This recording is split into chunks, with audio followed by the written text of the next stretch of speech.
La XM, c'est le look, le V6, 4,70 m de bonheur hydractivé, de quoi tenter bien des gens. Aussi, pour dissuader d'éventuels emprunteurs, Texalarm a trouvé la parade. L'alarme électronique est aujourd'hui un objet de consommation courant, très sophistiqué, et qui demande un niveau de qualité de fabrication irréprochable. La pose de ce produit doit être à l'image de sa technicité si l'on veut donner satisfaction à l'utilisateur. Et maintenant, nous allons vous proposer la pose d'une alarme sur une Citroën XM V6. L'endroit choisi est ici, à l'avant-droit.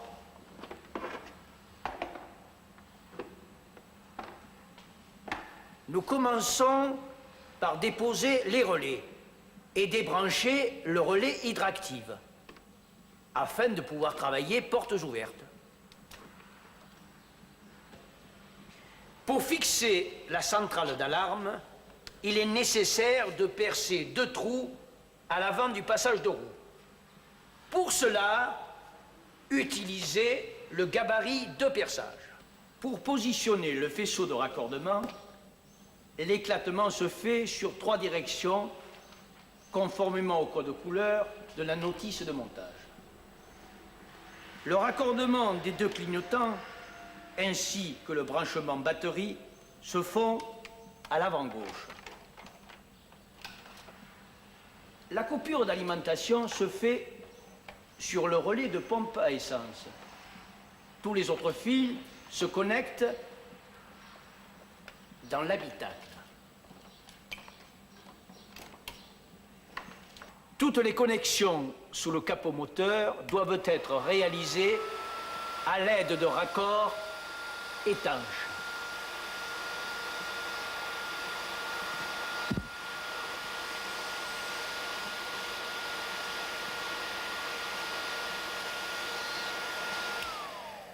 Le contacteur de protection d'ouverture au capot doit être réglé avec précision. Ne pas oublier de relier l'embase à la masse. Derrière la boîte à gants se trouve la totalité des raccordements à effectuer. Détection périmétrique, volumétrique et verrouillage de porte.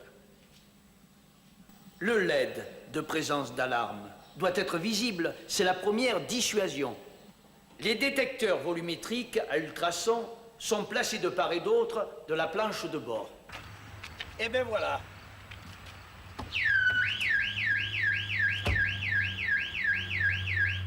Ça marche. Ah. N'oubliez pas de demander votre service Voltex.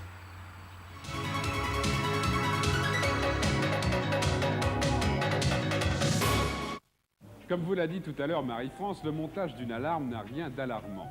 C'est l'objet de la séquence qui va suivre, avec la complicité de Texalarm. En effet, chaque année, 450 000 véhicules sont fracturés ou volés, et 20% des véhicules volés ne sont jamais retrouvés. C'est pourquoi nous allons vous faire cette démonstration, afin que vous puissiez par la suite conseiller à vos clients le montage de cette alarme, sélectionnée par Accessoiries Citroën.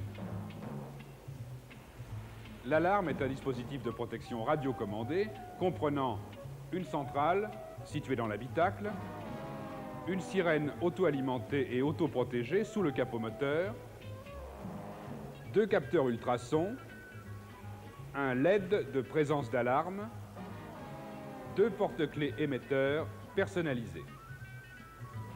Le montage de l'alarme n'est pas une opération aussi complexe qu'on pourrait le croire. Voici quel en est le déroulement. Débrancher la batterie. Puis procéder au passage du faisceau. Partir de l'habitacle, passer le faisceau sous le tableau de bord vers le capot moteur. Un trou est prévu à cet effet dans le tablier.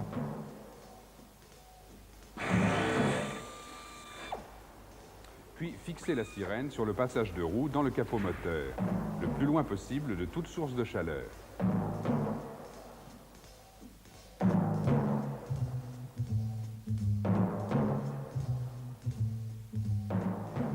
raccordez le faisceau à la sirène.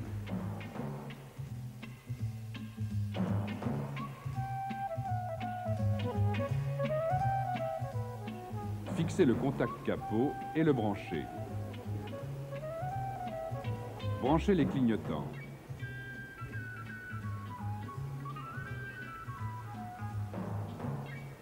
Il faut procéder maintenant à la coupure allumage ou électrovanne dans le cas d'un diesel.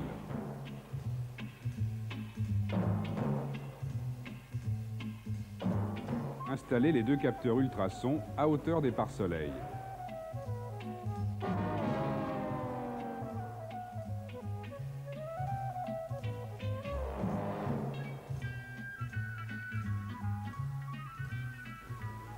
Installez le LED, voyant rouge, bien en évidence sur la planche de bord.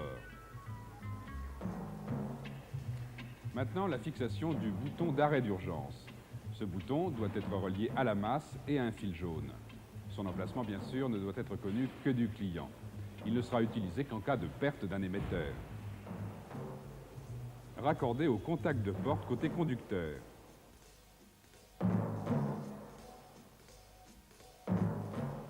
Raccordé, si le véhicule est équipé d'un verrouillage automatique, le verrouillage centralisé à la centrale.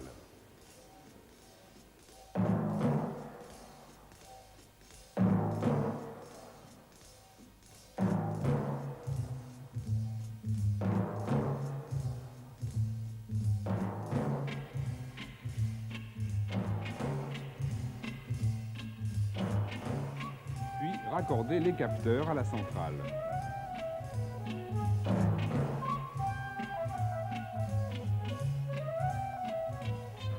Raccorder la batterie, mais auparavant, prendre la précaution d'avoir les clés sur soi ou de laisser une porte ouverte. Tournez la clé de la sirène sur ON et enlevez la clé.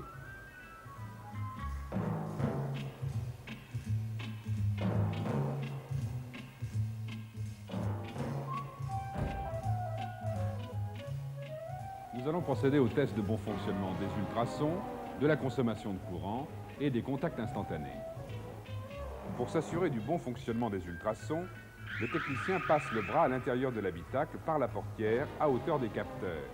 Glace fermée, il frappe sur toutes les surfaces vitrées. L'alarme ne doit pas se déclencher. En fonction de cela, il agit sur le potentiomètre de sensibilité du boîtier récepteur. Contrôlez le contact instantané du capot. Les réglages de la sensibilité des ultrasons sont effectués à l'aide d'un tournevis fin. Maintenant, il est possible de fixer la centrale.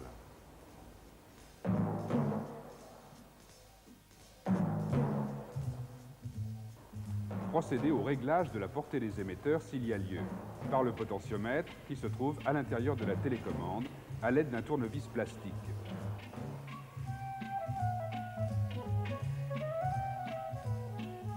Le contrôle peut s'effectuer par l'intermédiaire du testeur.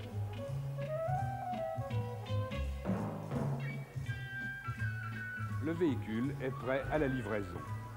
Dernière opération, poser les macarons adhésifs attestant de l'équipement de ce véhicule.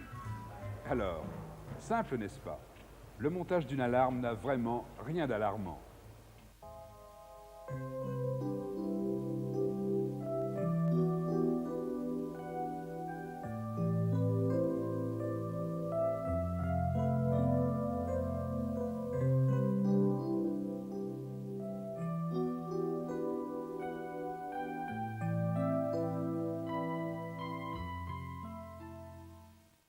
À la demande du service technique, le département des pièces de rechange vous a distribué les outils suivants. Tout d'abord, un décolleur extracteur OUT 304108T pour remise en état des boîtes de vitesse BE1, des VISA, BX et C15. Il sera aussi très utile pour extraire les roulements de moyeux. Un jeu d'outils OUT 7113T complétera votre coffret 7101T, toujours pour la boîte BE1. Tout d'abord, un manchon pour le réglage de la contrainte des roulements de l'arbre primaire. Ensuite, un extracteur de goupilles cannelées de commande d'embrayage. Et enfin, un support et guide pour dépose et pose de la boîte de vitesse. L'extracteur août 30 70 15 T pour extraire la poulie de Villebrequin des moteurs diesel XUD sera rangé dans le coffret 70 04 T. Un jeu de 2 clinquants pour l'outil F de ce même coffret est disponible sous la référence août 33 70 04 T. Le compresseur de ressort de suspension août T 50 41 07 T est lui aussi disponible. Il permet de déposer un amortisseur avant d'AX sans autre démontage.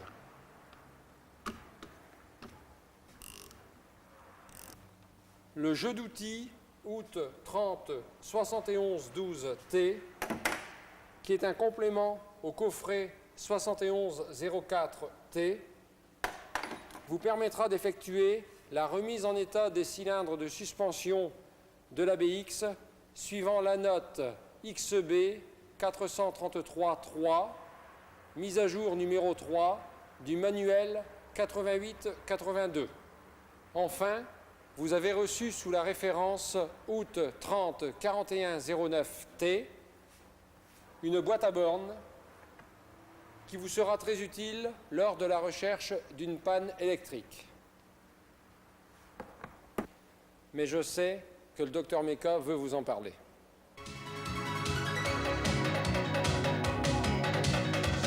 Bonjour. Dans nos professions, le diagnostic est important. Très important. Malheureusement, l'erreur de diagnostic est toujours possible. Regardez. Bonjour Monsieur Desplanques, comment ça va? Ben, ça pourrait aller mieux, toujours problème de ralenti à froid, elle cale, elle tient pas, il a froid, le tourne mal. Ben, on va voir ça.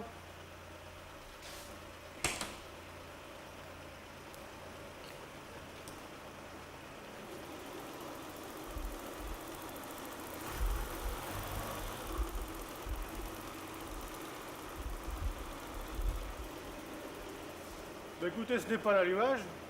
Là, le moteur tourne bien, mais il est chaud, donc ça doit être certainement un problème d'injection. Donc, soit la sonde de température d'eau, soit le calculateur. Je crois que le plus simple, c'est de changer la sonde de température d'eau. Je vais voir ça avec René au magasin. Diagnostic trop rapide, manque de réflexion, peut mieux faire.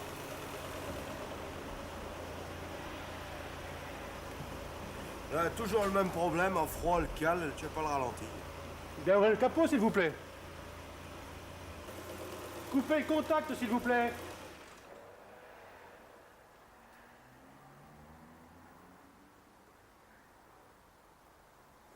La connexion de la sonde de température est bonne. Je vais vous changer la sonde. Voilà une prescription qui me semble un peu trop hâtive. Suivons notre client cette fois à la concession de Douai et vérifions la justesse du diagnostic.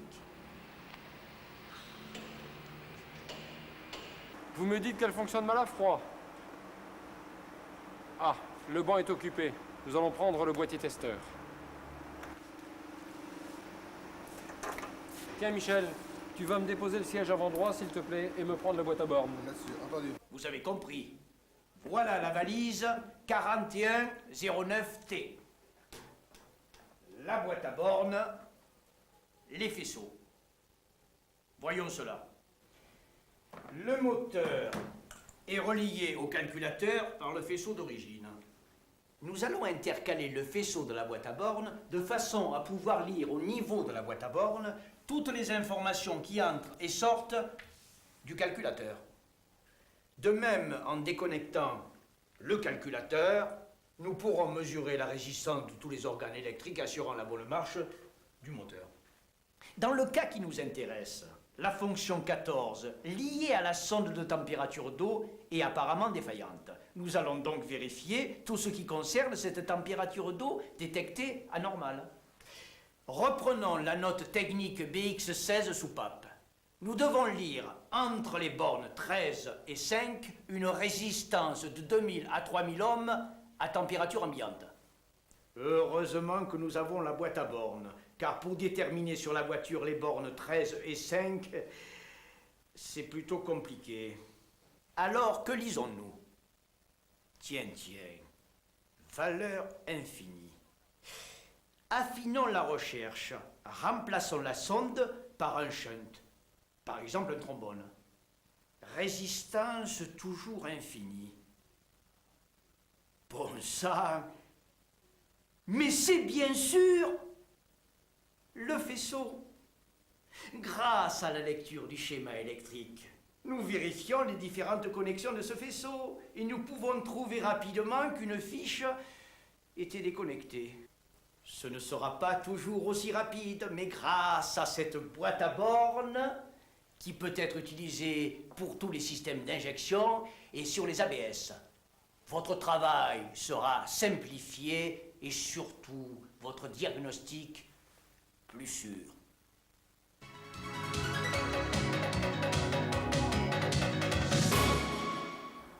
Quelques caractéristiques techniques.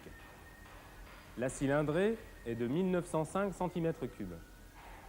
La puissance maximum de 160 chevaux d'In à 6500 tours minute. Le couple maximum de 16,4 mètres-kg d'In à 5000 tours minute. Bien que nouveau, ce moteur est dérivé du groupe motopropulseur de la BX19 GTI.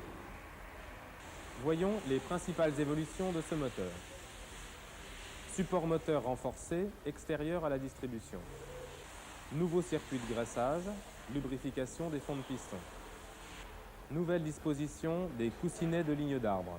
Demi-coussinet supérieur rainuré, demi-coussinet inférieur lisse. Vilebrequin, masse d'équilibrage allégée, poulie amortisseur montée en bout du vilebrequin. Pour les pistons, taux de 10,4. Les chemises sont renforcées. Le volant moteur est spécifique, avec denture usinée pour détection nécessaire au système motronique. La culasse est nouvelle avec les 16 soupapes. Nouveau joint de culasse, serrage domaine plastique. La distribution, double arbre à cam en tête, entraîné par courroie crantée de largeur 25,4 mm, avec 2 galets tendeurs. Les poussoirs sont à rattrapage de jeu hydraulique, qui supprime tout réglage. En voici la composition. Corps du poussoir, piston, chemise, clapet à billes, ressort, chambre réservoir de liquide, chambre basse pression, chambre haute pression. Voyons le fonctionnement. Pour la mise en pression d'huile du poussoir, l'huile sous pression, provenant de la culasse, remplit le réservoir du poussoir, puis chemine vers la chambre basse, pression, pousse le clapet et occupe le volume de la chambre haute pression. Le ressort maintient en extension l'ensemble chemise-piston. Un appui permanent du poussoir est réalisé entre la came et la queue de soupape. Une légère fuite entre le piston et la chemise permet la purge de l'ensemble. Dès que la came appuie sur le poussoir, le ressort de soupape entraîne par réaction une montée en pression dans la chambre. Le clapet est plaqué sur son siège. Le déplacement de la came est transmis à la soupape. Pour l'embrayage, nous avons une nouvelle commande de butée d'embrayage sur axe. Le mécanisme a un diamètre de 215 au lieu de 200 et une nouvelle friction. La boîte de vitesse est de conception identique à la BX19 GTI, mais avec des rapports spécifiques. Les pneumatiques sont nouveaux, 195-60 VR14 MXV. L'écointeur est de 15 mm. Les disques sont ventilés et d'une épaisseur augmentée à 20,4 mm. Le dispositif Motronic Bosch regroupe les deux fonctions injection d'essence et allumage sous un même calculateur afin d'optimiser ces deux fonctions. Nous allons décrire le système d'injection.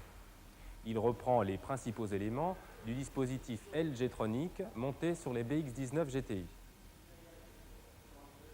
Le circuit essence comprend une pompe à carburant électrique fixée sur l'élément porteur à l'arrière droit du véhicule. Elle fonctionne pendant l'action du démarreur et en permanence lors de la rotation du moteur.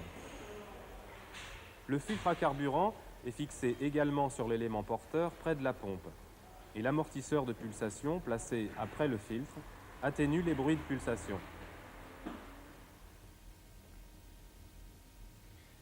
Une rampe d'alimentation distribue à chaque injecteur l'essence sous pression. Les 4 injecteurs débitent à chaque tour moteur.